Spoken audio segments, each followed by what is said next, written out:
G'day everybody, how's it going out there? Well, the Roo is away right now, and I'm probably in the midst of my weird transitional phasing, going from one place to the other. So I've scheduled this thing to go up. It's not going to be very timely, it's going to be a video game review. I've done them on this channel before. Hey, an actual Rooview of something. Imagine that. So, I've done reviews on this channel before of games that I have played on my channel. The very one first being A Night in the Woods, where I talked about the symbology of the game and the concept of monstrous existence, which you can watch up in the upper corner of the screen here. But also, so this time I'm going to be talking about another one of these furry type of games that hit a little bit too close to the chest sometimes. That's right, I'm going to be talking about this small little game called Yet Another Research Dog. So Yet Another Research Dog was a small indie developed game. You can get it for very cheap. It's only a couple of bucks. But I think it's well worth that time for the kind of game that it comes forth with. It really shows a message that is rarely seen in games about particular how it takes a critical look at society and how work ethic occurs and things like that. It basically is a game about workaholism, which, if there's any addiction that I probably have and probably have an issue with, it is certainly workaholism. I don't drink alcohol that much. I don't play video games as much as I used to. Basically, what you see is what you get. Most of the times, the only games I really play in my life anymore are typically on that Friday streaming session, and it's always a good, enjoyable time. But now, it's sort of like it's work a little bit, but it also gives me an opportunity to force myself to play some video games every once in a while and maybe kick back and relax, and have a sort of healthy outlet, other than making videos and going to work.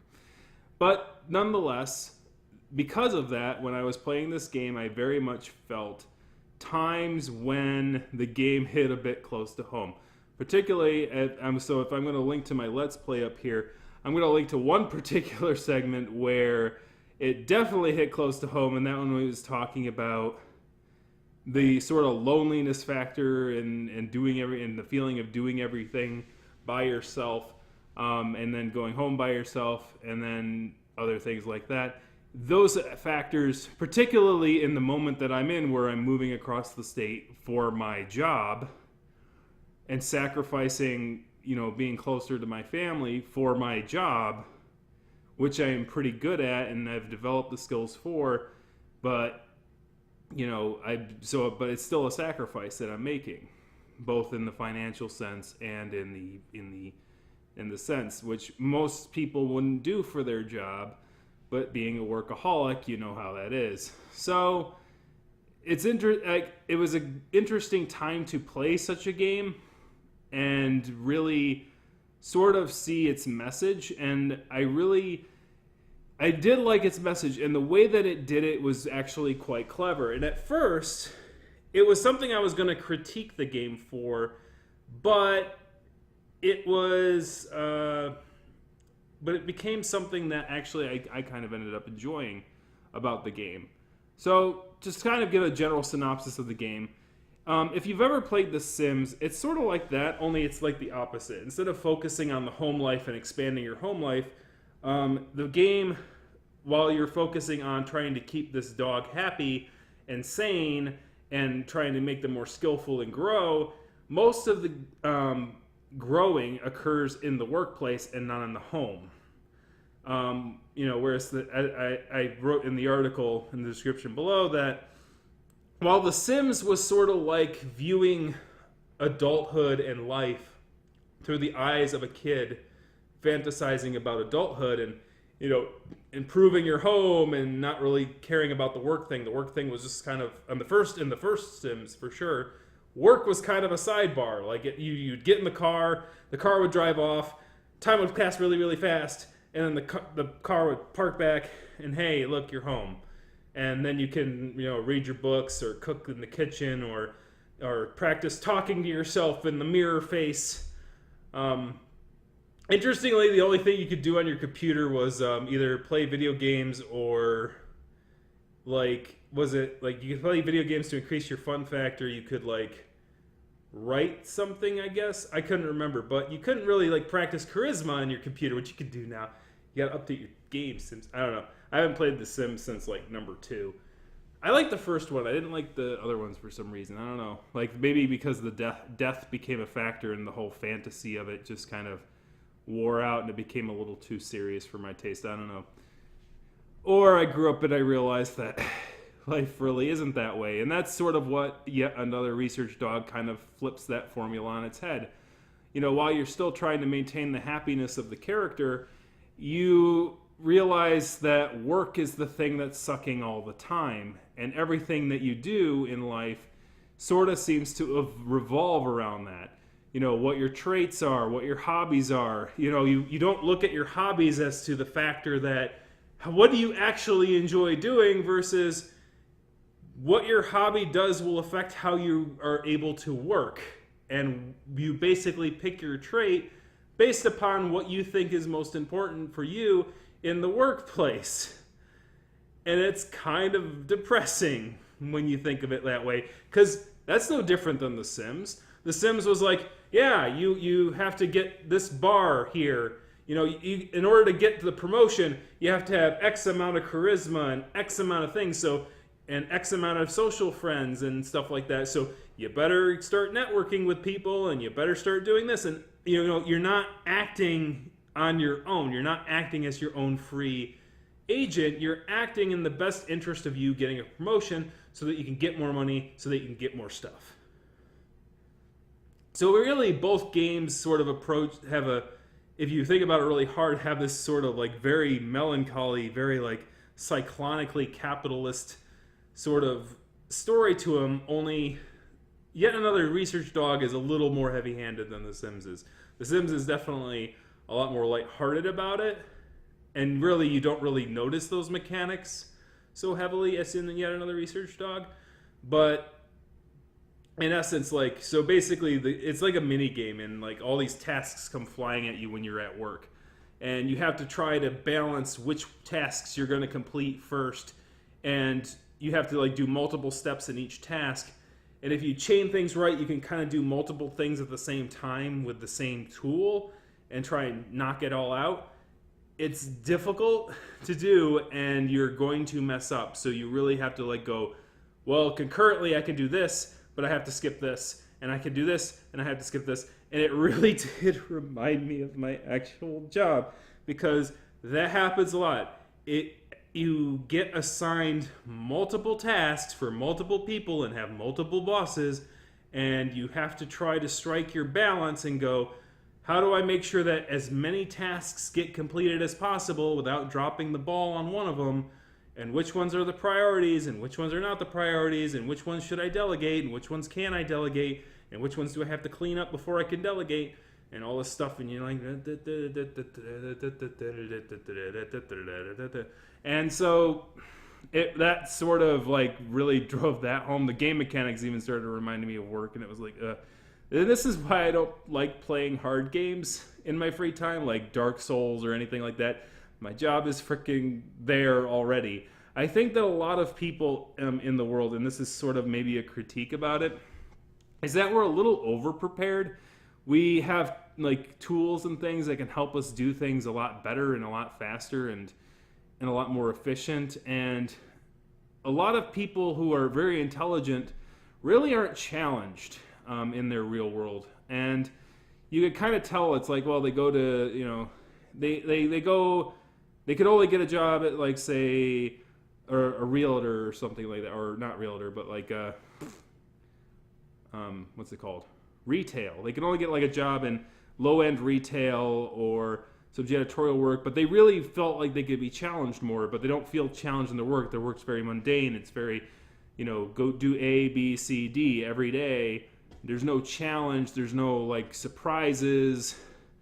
And so they play games like that are intense, like Dark Souls or things like that, because it provides that challenge to them to do a lot harder, right? So they're less likely to play casual games because they feel that their job is casual. Whereas myself, it's sort of the opposite. It's like my job is certainly not casual, so I do like to draw down with a bit more of a casual game. But I can play the intense ones if I need to, and so I was able to get through this game despite getting like 3 game overs in the 2-hour period. It was addictive. It did get me through it, and that's sort of how it was. And the best part about the game, and this as what I alluded to earlier, the best part that I liked about it was the thing that I was the most critical of, and this is where I'm going to get into spoiler territory. So if you want to give it a look-see and look at the game and give it a play yourself, go ahead and get play, because the spoiler is kind of a big spoiler for the game, and that is how it ends. Now, during the game, you are doing tasks, you're improving your workstation, you're improving yourself and your workstation to get better at your job.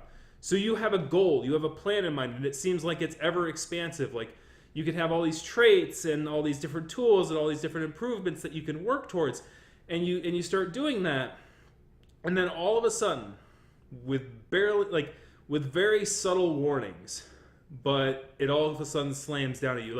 And this is how it happens in the real workforce too, because I've experienced this myself. Is that there's very subtle warning signs that things are going to draw to a close. And when they do, it hits you upside the face. Like all of a sudden it's like, bam. It's like, oh, I got laid off. So that's what ended up happening at the end of this game, is that the research paper that this character was developing got developed by somebody else. So while they were very busy in the lab, somebody else took their dream. And at the same time, funding was cut from the research lab, and you got cut off, and you got laid off. And so your character finds themselves sort of reassessing and sort of breaking down because they put so much time and so much effort into that particular job space. They dedicated their life to it. They got little sleep. They were very dedicated to it.